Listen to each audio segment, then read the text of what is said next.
ദുബായിൽ ഓടുന്ന കാറിൽ സൺറൂഫിലൂടെ തല പുറത്തേക്കിട്ടാലോ ഡോറിൽ നിന്ന് യാത്ര ചെയ്താലോ പണി കിട്ടും. ഇങ്ങനെ യാത്ര ചെയ്താൽ 2000 ദിർഹംസ് ഫൈനും 23 ബ്ലാക്ക് പോയിന്റും പുറകെ വരും. മാത്രമല്ല 60 ദിവസത്തേക്ക് വാഹനം കണ്ടുകെട്ടുകയും തിരികെ ലഭിക്കാൻ 50,000 ദിർഹം നൽകുകയും വേണം. ഓടുന്ന വാഹനങ്ങളുടെ ഡോറിൽ ഇരിക്കുകയോ സൺറൂഫിൽ നിന്ന് തല പുറത്തിടുകയോ ചെയ്യുന്നത് അപകടകരമായ സ്വഭാവമാണെന്നും അത് ഗുരുതരമായ പരിക്കുകൾക്ക് കാരണമാകുമെന്നും പോലീസ് പറയുന്നു. പ്രത്യേകിച്ചും വാഹനം പെട്ടെന്ന് നിർത്തുകയോ കൂട്ടിയിടിക്കുകയോ ചെയ്താൽ ഇത്തരം സംഭവങ്ങൾ എതിരെ വരുന്ന വാഹനത്തിന് ഭീഷണി ഉയർത്തുകയും കൂടുതൽ അപകടങ്ങൾക്ക് വഴിവെക്കുകയും ചെയ്യും. ട്രാഫിക് അപകടങ്ങൾ കുറയ്ക്കുക എന്നത് ഒരു കൂട്ട ഉത്തരവാദിത്തമാണെന്നും ഇതിനെതിരെ പോലീസിന്റെയും സമൂഹത്തിന്റെയും കൂട്ടായ പരിശ്രമം ആവശ്യമാണെന്നും അധികൃതർ വ്യക്തം.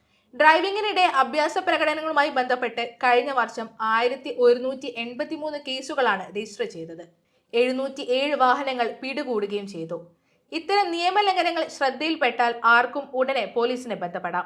901 എന്ന പോലീസ് നമ്പറിൽ ബന്ധപ്പെടുകയോ അല്ലെങ്കിൽ ദുബായ് പോലീസിന്റെ ദുബായ് പോലീസ് സ്മാർട്ട് ആപ്പ് വഴിയോ അറിയിക്കാവുന്നതാണ്.